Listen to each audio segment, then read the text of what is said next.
లేకపోతే వేలాది మంది కార్యకర్తలతో శంషాబాద్ ఎయిర్పోర్ట్ కి చేరుకున్న పరిస్థితి. శంషాబాద్ ఎయిర్పోర్ట్ లో పూర్తిగా హంగామా కొనసాగుతుంది. భారీ భద్రతని కూడా పోలీసులు ఏర్పాటు చేశారు. కవిత మనకు కనిపిస్తుంది, కవిత వస్తుందా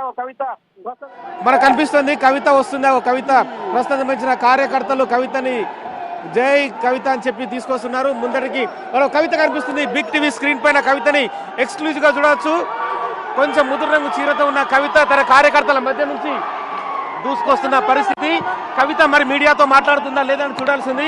ప్రస్తుతం లాంజ్ నుంచి అయితే బయటకు నడుచుకుంటూ వస్తున్న కవితని మనం చూడవచ్చు. కవిత ఏం మాట్లాడుతుంది అనేది మాత్రం ప్రస్తుతం చూడాల్సిన అవసరం కనిపిస్తుంది. కార్యకర్తలు మాత్రం భారీగా కవిత చుట్టూ మోహరించారు. కవిత జై కవిత అంటూ చెప్పి నినాదాలు చేస్తున్నారు భారీగా. మొత్తానికైతే కవిత ముందుకు వస్తుంది. కవితను చూడొచ్చు మనము. కవిత సీఎం అంటూ కూడా నినాదాలు చేస్తున్నారు. కవిత నువ్వు వెంబడించే ప్రయత్నం చేస్తున్నారు. పూర్తిగా కవిత ఫ్లెక్సీలతో మనం కనిపిస్తున్న విషయాలు మనం చూడవచ్చు. సామాజిక తెలంగాణ లక్ష్యంగా కవిత పనిచేస్తుందని చెప్పి చెప్తున్నారు. కార్యకర్తల మధ్య ప్రస్తుతం కవిత అక్కడ ఉండే ప్రయత్నం చేస్తున్నారు. ప్రస్తుతం కవిత శంషాబాద్ ఎయిర్పోర్ట్ కి 6 పేజీల లేఖ తర్వాత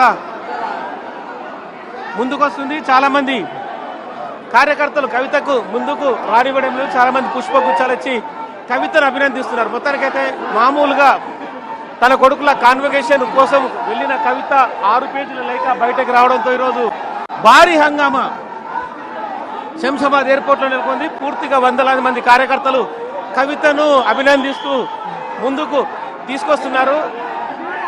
కవిత ఏం మాట్లాడుతుందనే దానిపైన కూడా ప్రస్తుతం సంచలనం అయితే రేగే అవకాశం కనిపిస్తుంది. తన లేఖ మై డియర్ డాడీ అంటూ రాసిన లేఖ ఏ విధంగా ఆన్సర్ ఇస్తుంది, కవిత ఏం చెప్పబోతుంది. ఎందుకంటే 10 ఏళ్ల పాటు తెలంగాణ రాష్ట్రంలో బీఆర్ఎస్ పార్టీ, అప్పటి టీఆర్ఎస్ పార్టీ రాజకీయంగా తెలంగాణలో ప్రభుత్వాన్ని వెళ్ళింది. కవిత మొదట ఎంపీగా గెలిచింది, తదుపరి ఓడిపోయింది, మళ్ళీ ఎమ్మెల్సీగా నామినేట్.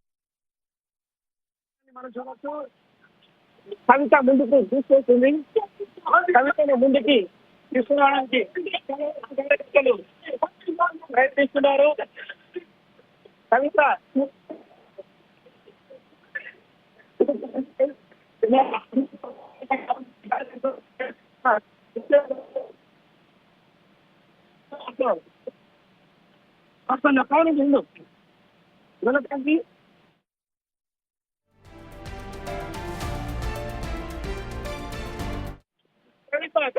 కవిత గారు ఏం చెప్పవలసిందారండి? కవిత గారు కవిత గారు కవిత గారు ఏం చెప్పవలసిందండి?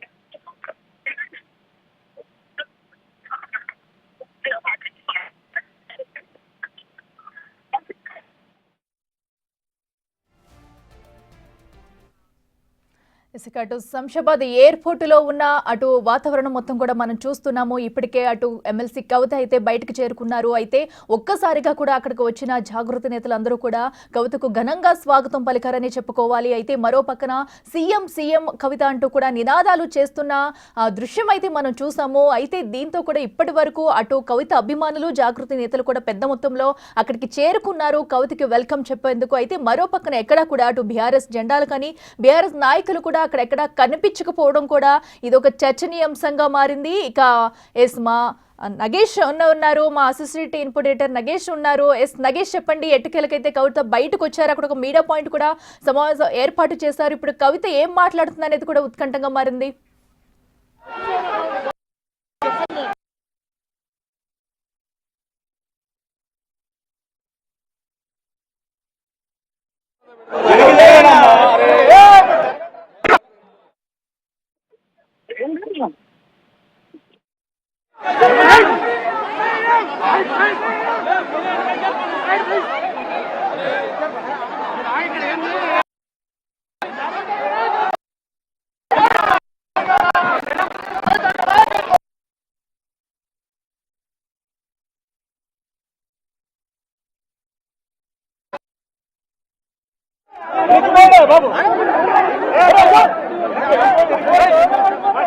अरे अरे जरगा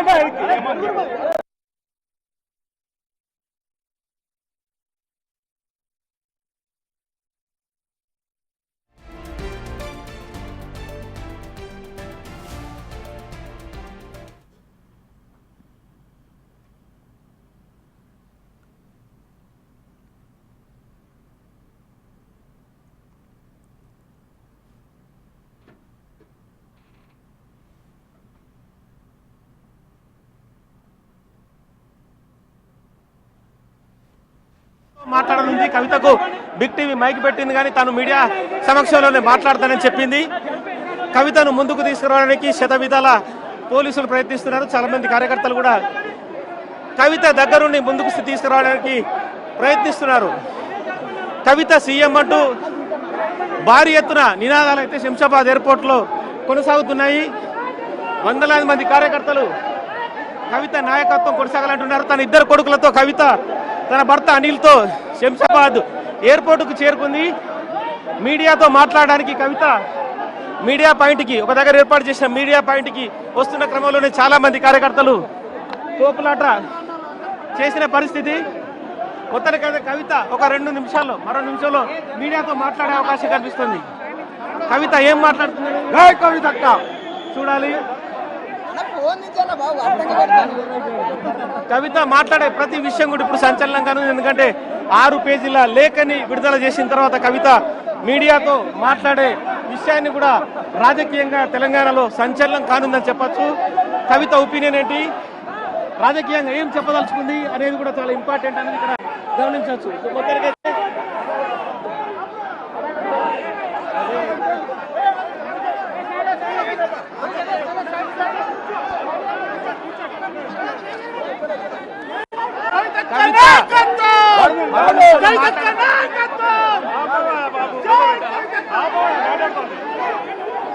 కవిత మీడియా ముందుకు వచ్చింది. ఒక నిమిషంలో మాట్లాడండి.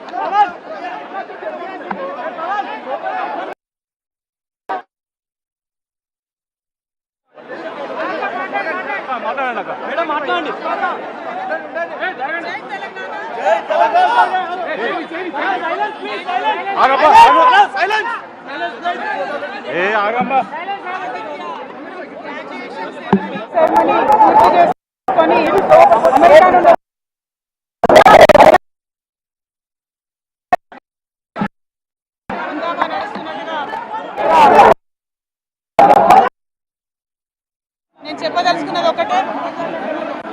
2 వారాల క్రితం నేను గౌరవనీయులు పెద్దలు రాయడం జరిగింది.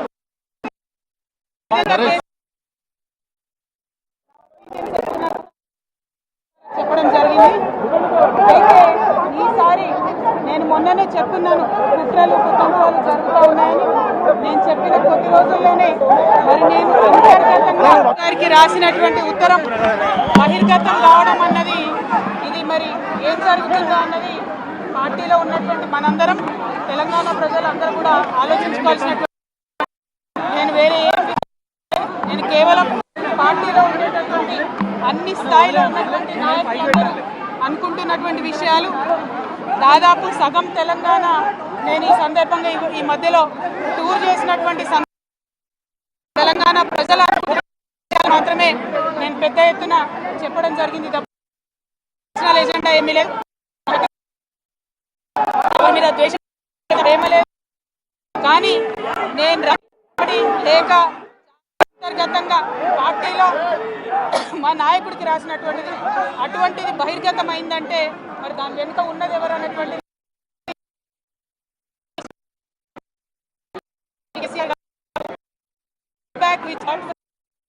every stature of the leader from our party, from Telangana people 2 weeks back. Always written to my father at various stages. Whenever I needed to give him any feedback, I've always written to him. But this time it got out. I believe it is a handiwork of some of the cohorts in the party, and the party should decide how to deal with them. I have not taken anything negative against KCR Garu or the party to strengthen the party of Telangana. Activism is necessary, and that is what I have done. Thank you. Jai Telangana.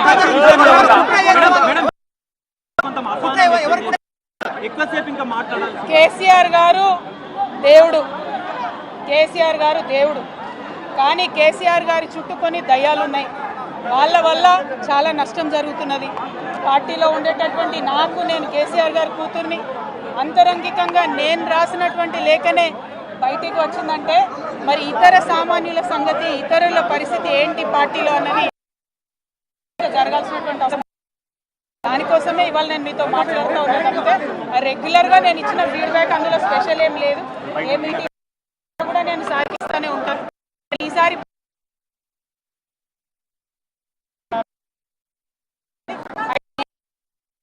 తీసుకొని Congress BJP పార్టీలు బాగా కోతి కొబ్బరికాయ దొరికినట్టుగా ఏదో BRS party ఆగమైంది, KCR గారికి ఏమైంది, అంత scene లేదు. మా నాయకుడు కేసీఆర్ గారే. కేసీఆర్ గారి నాయకత్వంలోనే తెలంగాణ బాగుపడుతుంది, ముందుకు పోతుంది అందులో ఎటువంటి అనుమానం లేదు. కేసీఆర్ గారి నాయకత్వంలోనే బీఆర్ఎస్ పార్టీ కూడా ముందుకెళ్తుందని చెప్పి నేను బలంగా పార్టీలో ఉన్నటువంటి చిన్న చిన్న లోపాలను డిస్కస్ చేసుకొని సవరించుకొని కోట్లను పక్కకు జరుపుకుంటూ ముందుకు పోతే పార్టీ 10 కాలాల పాటు చల్లగుంటది అనేటటువంటి నా భావన. బీజేపీ కానీ కాంగ్రెస్ కానీ తెలంగాణ ప్రజలకు కొరగబెట్టింది ఏమీ లేదు. 2 పార్టీలు కూడా తెలంగాణను ఫెయిల్ చేసినాయి. ఆ 2 పార్టీలకు కూడా ఆల్టర్నేటివ్ కేసీఆర్ గారి నాయకత్వమే. ఆ కేసీఆర్ గారి నాయకత్వంలోనే తెలంగాణ ముందుకు పోతుందని నేను బలంగా నమ్ముతా ఉన్నాను. Thank you.